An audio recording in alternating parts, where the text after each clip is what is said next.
এই যে দুষ্টুটাকে দেখো, দেখো মুখটা কত ইনোসেন্টের মতো পড়ে আছে, যেন ভাজা মাছটা উল্টেই খেতে জানে না। আর একজন এই যে, এটাও আছে একটা। হাই, আমি অর্চনা, অর্চজুলিতে তোমাদের সবাইকে স্বাগত। এটা আমার চ্যানেলের ফার্স্ট ব্লগ, বলতে পারো কাইন্ড অফ মিনি ব্লগ। প্রতিদিনের মতো আজকে ছাদে এসে আমার এত ভালো লাগছিল ওয়েদারটা, ভাবলাম যে কিছু কাজ করা যাক। এটা আমার একটা অর্ডারের কাজ ছিল, একটা কাকিমা ঝুমকো বানাতে দিয়েছিল, তো ভাবলাম যে একটু বসে বসে করা যাক, তাই জন্য শুরু করেছিলাম করার জন্য।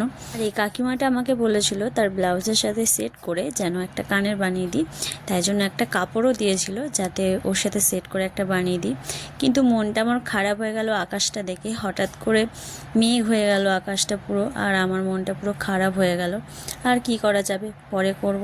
নিচে এসে দেখলাম এই যে দুষ্টুটা ভাঁড় থেকে বেরিয়ে গেছে, আর উঁকি মারছে ওর একটা ছোট্ট বোন বা ভাইও হতে পারে, তাই জন্য ভাবলাম ওকে একটুখানি ধরে আদর করে দিই, তাই ওকে বের করলাম।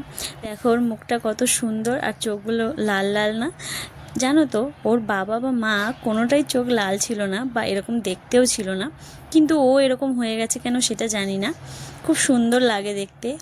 তারপরে দেখলাম দোতলায় আমাদের লাভবার্ডের পরিবার ঝগড়া করছে, মানে মারপিট করছে। তারপর ভালো করে দেখলাম, দেখে বুঝে গেলাম যে আসলে কি হয়েছে। তোমরা হয়তো বুঝতে পারছো না। দেখো এই যে ছোট্ট বাচ্চাটা, এটা হচ্ছে ও নতুন ডিম পেড়ে এই বাচ্চাটা বেরিয়েছে, আর ও একা একাই ভাঁড় থেকে বেরিয়ে গেছে, তাই জন্যই ওর মা চিল্লাচিল্লি করছিল।